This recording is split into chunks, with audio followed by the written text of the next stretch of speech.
Good morning, everyone, and thank you for joining us. Today, we're here with Dr. Adam Darnobid, the new Director of Emergency Services at Athol Hospital, and I'd like to give him an opportunity to introduce himself. Great, thanks for having me, and good morning, everyone. As you said, I am the new director at the Athol ER. I'm joining Haywood Healthcare, coming from Leominster Hospital, where I worked a number of years previously. I was brought to Leominster to kind of improve our EMS and community outreach and make some changes in their ER. And starting in August of this year, I made our transition over to Athol to kind of lead our ER from the medical and quality perspective there. I'm also working at Haywood too, integrating Athol Hospital into the greater kind of care system. I've been in Massachusetts for quite some time. I was in Worcester for a number of years, lived in Framingham, and currently live, in our community. And it wouldn't be unusual for people to see me in Athol at our market basket or at the Starbucks on my way to work for sure, in and around Gardner all the time as well. I'm very familiar with the area, and this is kind of where I live. This is my community. This is what I do on the day-to-day basis, and it's very, very important to me. One of the reasons I came out here is because this is something I believe in. Community hospitals, community healthcare is important, and I think that's something that Haywood Healthcare does exceptionally well and helps Athol kind of achieve a bigger picture. It helps deliver an excellent level of care to our community, care that people couldn't get elsewhere if it wasn't for the support that we receive here. And that's one of the reasons I'm here, is to bring the contemporary level of emergency medicine here to the people in Athol, kind of bring the standard of care up, and also optimize and fully functionalize this great new emergency center we have here. It's been open less than a year. I'm ecstatic. I've never had a job where I've got to walk into a brand new ER. It's the Starrett Center for Emergency Care. Everything is beautiful. The paint's dry. We figured out where everything goes. We have wonderful private patient rooms. We have wonderful nurses. We have a great new crop of physicians coming through here. We have wonderful advanced practice providers. We've really put a lot of change and effort into here, and the goal is to make it kind of operate more like a system. So the care that we can't get people here at Athol, we want to get it through our Gardner and Athol and Haywood healthcare systems. So that's the hope and the goal and what we do here. Like I said, it's a beautiful hospital. The building is wonderful, and Athol itself, I'm very happy. It's a wonderful place. I spend a lot of time playing in Red Apple Farms, just down the road in Phillipston. Like I said, I'm kind of part of the community, and I'm ecstatic to be here. Thank you, Doctor. And I want to welcome you as well. And I apologize if you hear, I have my mother's dog here. So when we go live like this, if you hear a little bit of barking, sometimes she gets jealous when I give attention to other people. But I'm really thrilled that you're here. And I know that with Rep. Whips, we know that Athol Hospital has such a legacy of caring. And it's great to see this emergency area being opened up and open to people. And I think that's one of the things that I hear sometimes from folks during this whole COVID, is that people are like, oh boy, is it even safe to go back into the hospital, into the emergency room?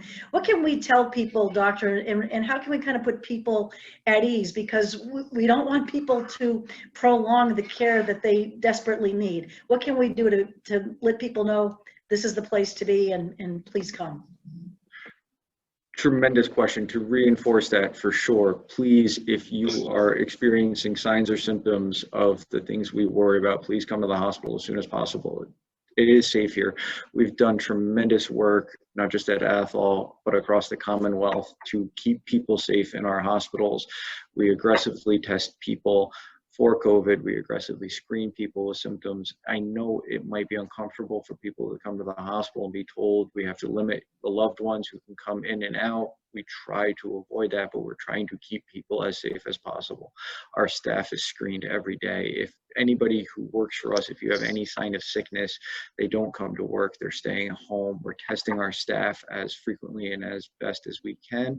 And to improve upon that, Athol, we've worked hard as the Haywood healthcare system to keep COVID free. So the COVID patients, although we will continue to take care of them, we are sending them to Haywood Hospital in Gardner. We're trying to cohort our COVID patients and take care of COVID free people at Athol, so we can kind of maintain a normal level of operation or normal services for the things that we don't want people to miss, like their colonoscopies, like their routine surgical cases. We want to kind of have that uninterrupted level of care for people, and that's what Athol kind of represents for that system. In our ER itself, we have isolation rooms, we have negative pressure systems. We're taking steps in order to keep people safe as best we can, and I think we've done a good job, not just in Athol, but in the Commonwealth, keeping our community safe from COVID. And if you're feeling sick, by all means, please come to the ER. We also have a great primary care pool here if you have questions for them, and our Tully Urgent Care Center is also a good opportunity to get care you need. So we have a lot of options to make sure people get what they need. You know, sometimes too, we hear from people that will say, oh boy, I don't want to go to the emergency room. I'm going to end up sitting there all day long.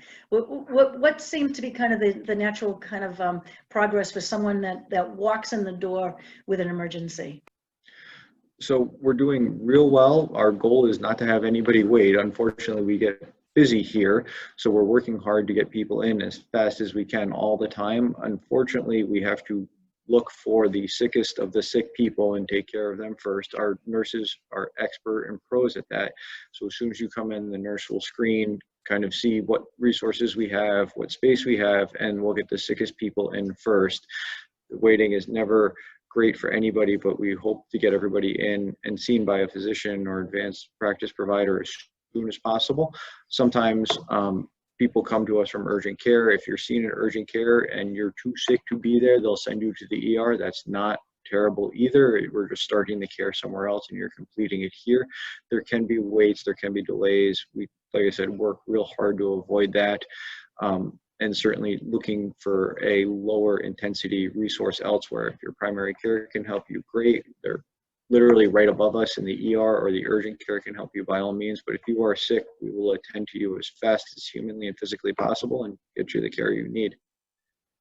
Doctor, to follow up on what you just spoke about, when somebody is needing medical treatment, what's like the decision process as far as urgent care versus go to the ER? What are some cases where people should really maybe try urgent care, and then some cases where no, get to the ER? I mean, is there a line as far as, can you get a few stitches at urgent care, or how do you decide where to go?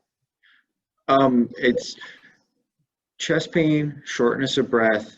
If something in your body is not working, like you're not able to use your arms or your legs, by all means, please come to the ER as soon as possible. We take care of things like strokes, heart attacks, and badly broken bones. If something's pointing in the wrong direction or something terrible like that, by all means, please come see us.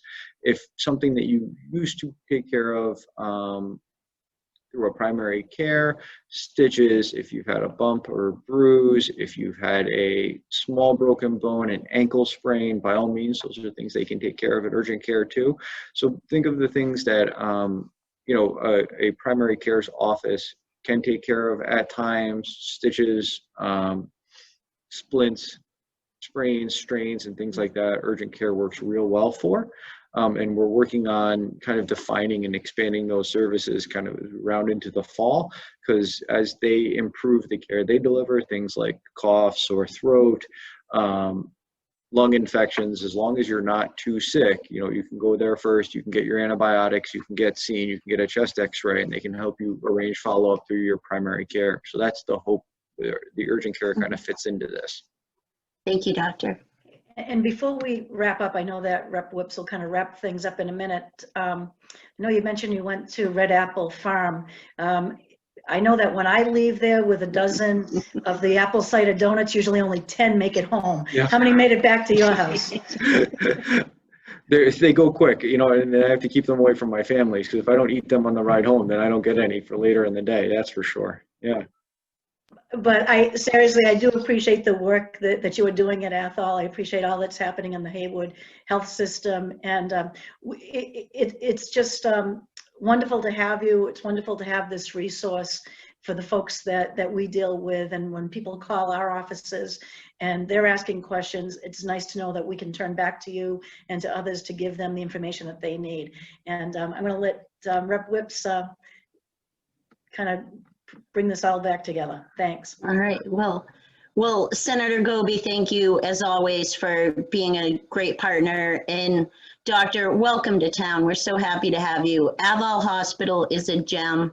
It has saved so many lives. Having that stop, especially folks who have strokes and accidents and other things, to be able to go and get stabilized close to home and then moved along to other hospitals has been a tremendous asset. And over the years, we've had the Starretts and the Cheney and the Castines and the Hillises and so many other fabulous people who have worked and made sure that Haywood Hospital, Athol Hospital continued on. And we're just so grateful to have a community hospital. And again, we welcome you very much. And hopefully we don't have to come and see you anytime soon on a professional level, but welcome to the community and we're happy to have you. Thank you. Thank you. Have a good day. Bye, everyone. Have a great Bye-bye. day.